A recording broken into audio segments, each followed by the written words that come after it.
सुप्रभात प्यारे बच्चों। आज हम आपकी 10वीं कक्षा का छठा पाठ यश शरीरम के बारे में हिंदी अनुवाद की चर्चा करेंगे। इस पाठ को हम दो भागों में पढ़ेंगे। एक भाग आज और इसका अगला भाग अगली मर्तबा आपको हिंदी अनुवाद के रूप में समझाया जाएगा। तो आइए शुरू करते हैं।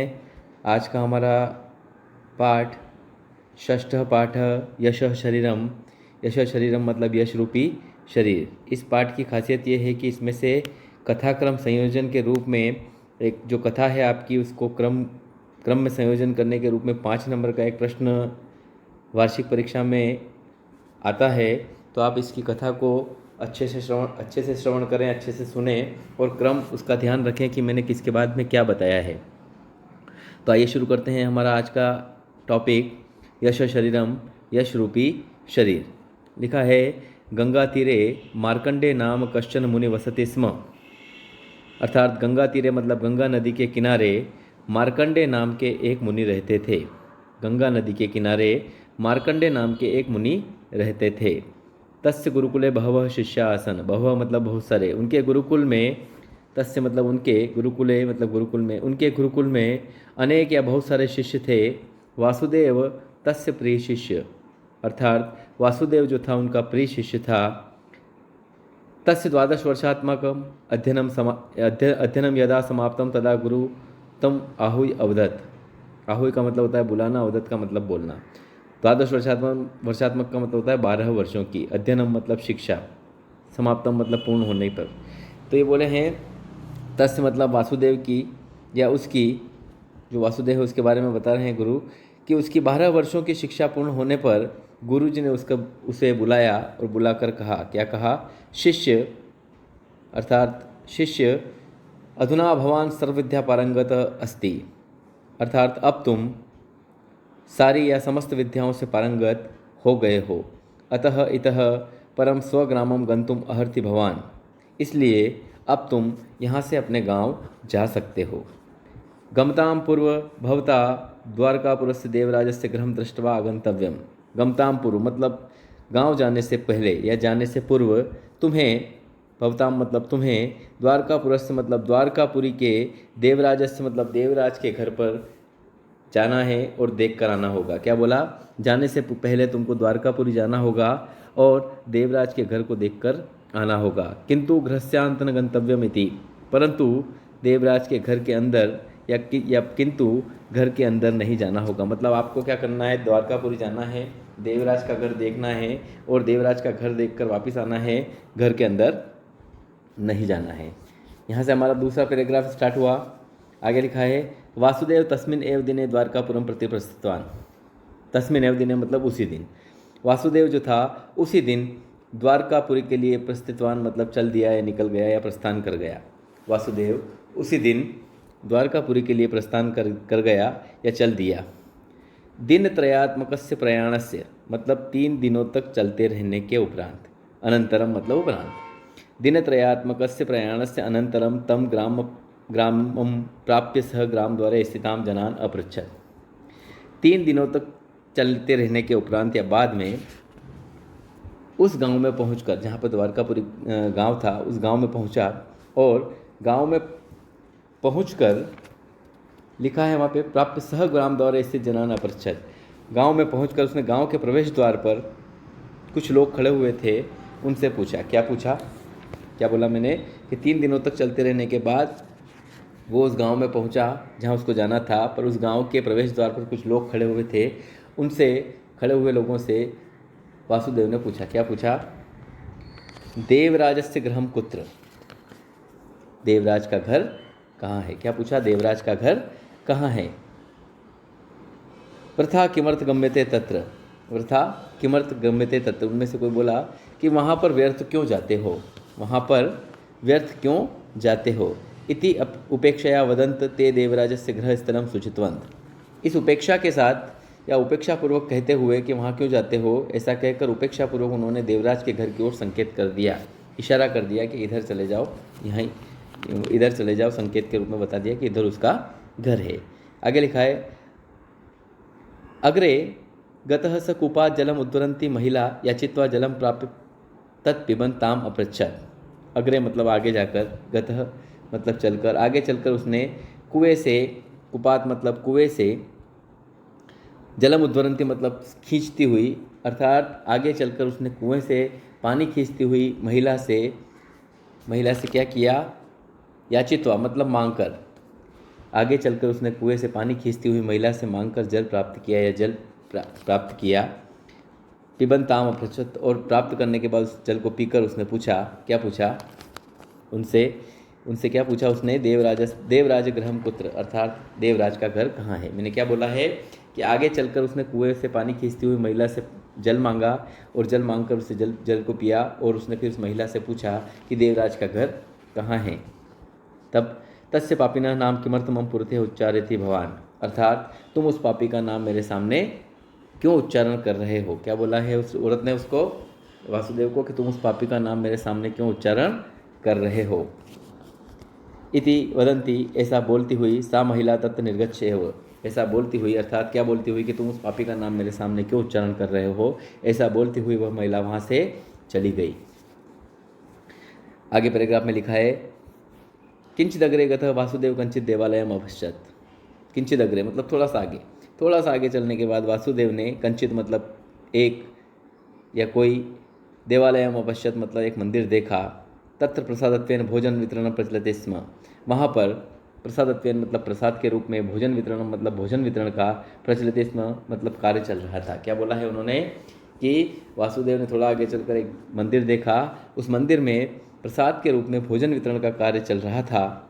निर्ताम बुभुक्षित मतलब बिल्कुल भूखा होने की वजह से, वासुदेव जनानाम पंक्तियों उपविशत, बिल्कुल भूखा होने की वजह से वासुदेव जो था वो लोगों की पंक्ति में जाकर के उपविशत मतलब खड़ा हो गया। भोजन समय स्वपार्श्वे उपविष्टवंत, भोजन के समय में स्वपार्श्व मतलब अपने पार्श्व में बैठे हुए, उपविष्टवंत मतलब बैठे हुए, क्या बोला मैंने, भोजन के समय में अपने पास में, उपविष्टवंत मतलब बैठे हुए, कंचित जन्म किसी व्यक्ति से, जो कोई बैठा था उसके पास में, उस व्यक्ति से जन्म अपृच्छत, उस व्यक्ति ने, वासुदेव ने उस पास में बैठे हुए भोजन के समय पंक्ति में उस व्यक्ति से पूछा। क्या बोला मैंने, बिल्कुल भूखा होने की वजह से वासुदेव जो था उस पंक्ति में खड़ा हो गया और भोजन के समय अपने पास में बैठे हुए किसी व्यक्ति से वासुदेव ने पूछा, क्या पूछा, देवराज किम धनिक, अर्थात क्या देवराज धनवान है, क्या पैसे वाला है। इति इतना उसने पूछा। तदा सह पार्श्वस्थ जन, तब वह पास में बैठा हुआ व्यक्ति, जो उसके पास में पंक्ति में बैठा था, पार्श्वस्थ जन अर्थात वह पास में बैठा हुआ व्यक्ति, दिग्भवंतम तुम्हें धिक्कार है। क्या बोला उसने उस वासुदेव को कि तुम्हें धिक्कार है। भोजन काले तस्य पापिनः नाम स्मारितम, अर्थात भोजन करने के समय उस पापी का नाम क्यों स्मरण किया, या भोजन करने के समय उस पापी का नाम स्मरण किया। इति वदन भोजन परित्यज्य उत्थित एव, ऐसा कहते हुए वह व्यक्ति जो था वो भोजन छोड़कर वहाँ से खड़ा हो गया। उत्थित मतलब खड़ा हो जाना। एतद् दृष्ट्वा परिवेशका, परिवेशका का मतलब होता है भोजन परोसने वाले। एतद् दृष्ट्वा मतलब यह देखकर, क्या किया उसने कि उसने क्या पूछा कि क्या देवराज धनवान है। तब पास में बैठा हुआ व्यक्ति बोला कि तुम्हें धिक्कार है, भोजन करते समय तुमने किस पापी का नाम मेरे सामने उच्चारण कर लिया या स्मरण कर लिया। ऐसा कहते हुए जो व्यक्ति उसके पास बैठा था वह भोजन छोड़कर खड़ा हो गया। एतद् दृष्ट्वा परिवेश का वासुदेवाय अन्नम पायसादिकम न परिविष्टवंत, पायसादिकम मतलब दूध से बनी हुई खीर, अन्नम मतलब जो भी भोजन वहाँ पे बना हुआ है वो। तो ये बोले यह देखकर, परिवेश का मतलब भोजन परोसने वाले, परिविष्टवंत मतलब परोसा, ये बोल रहे हैं कि यह देखकर भोजन परोसने वालों ने क्या देखा, परोसने वालों ने कि वासुदेव को ऐसा क्या बोल दिया, वासुदेव ने ऐसा क्या बोल दिया उस पास वाले व्यक्ति को कि वो भोजन छोड़कर वहाँ से चला गया। तो यह देखकर भोजन परोसने वालों ने वासुदेवाय अन्नम पायसादिकम न परिविष्टवंत, अर्थात वासुदेव को जो है भोजन और दूध से बनी हुई खीर नहीं परोसी। अपूर्णोदर एह स तथा उत्थितवान, और खाली पेट ही उसको वहाँ से उठना पड़ाया, वहाँ से वो उठ गया, उसको भी खाना नहीं खिलाया वासुदेव को। तो ऐसा देखते हुए उन लोगों ने सोचा कि पास वाले व्यक्ति को इसने कुछ बोल दिया, इस वजह से वो बिना खाना खाए उठ गया। तो इस वजह से भोजन परोसने वालों ने उसको भी खाना या भोजन या दूध से बनी हुई खीर नहीं परोसी और उसको खाली पेट वहाँ से उठना पड़ गया। आगे लिखा है, दुरातेव देवराजस्य गृहं दृष्ट्वा प्रत्यागतः, दूर से ही उसने देवराज का घर देख लिया, मतलब ये कहाँ पहुँच गया, देवराज के घर पहुँच गया। दूर से ही उसने देवराज का घर देखकर वह सह दिनद्वयस्य अनन्तरं गुरुकुलं प्राप्तवान, और वह 2 दिन के पश्चात गुरुकुल को लौट आया। जाने में उसको 3 दिन लगे, लेकिन भूख की वजह से जल्दी पैर चले तो शायद वो 2 दिन में ही वापस गुरुकुल को लौट गया। अर्थात दूर से देवराज का घर देखकर वह 2 दिन के पश्चात गुरुकुल लौट गया। आगे लिखा है, गुरुम तम पुनः अवदत्, गुरु ने उससे फिर कहा। क्या कहा? रामनाथपुरम गत्वा रामदेवस्य गृहं ज्ञात्वा आगंतव्यम इति, रामनाथपुर जाकर रामदेव का घर जानकर लौट आओ। क्या बोला इस बार? पिछली बार देवराज का घर देखना था, इस बार पहले द्वारकापुर जाना था, अब रामनाथपुर जाना है और रामदेव का जो है वो घर देख करके वापस लौट के आना है। इति शिष्य अनंतर दिने एव रामनाथपुरम प्रति प्रस्थित, अनंतर दिन मतलब उस दिन को छोड़कर शिष्य दूसरे दिन रामनाथपुरम प्रति प्रस्थितवान, रामनाथपुर के लिए रवाना हो गया। अर्थात गुरुजी ने जो आदेश दिया था उसको जाने का, गुरु के आदेश को पालन करते हुए वह दूसरे दिन रामनाथपुर की ओर रवाना हो गया।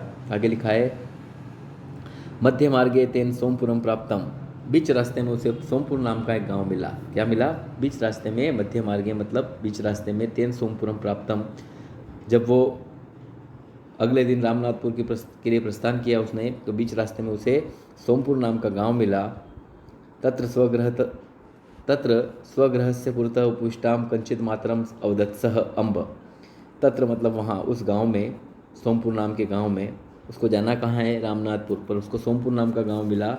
तो वहाँ स्वगृहस्य पुरतः उपविष्टा, अर्थात अपने घर के सामने, पुरतः मतलब सामने, उपविष्टा मतलब बैठी हुई, तो वहाँ पर उस सोमपुर नाम के गांव में अपने घर के सामने महिला बैठी हुई थी। उस बैठी हुई महिला से उसने कहा। क्या कहा?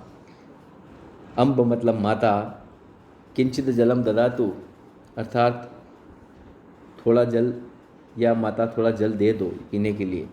तो उसने क्या किया? जलम दत्वा माता अपृच्छत, जल दे करके उस माता ने पूछा, बहुता कुत्र गम्यते इति, क्या पूछा उसने? उस माता ने जल दिया। क्या बोला उसने?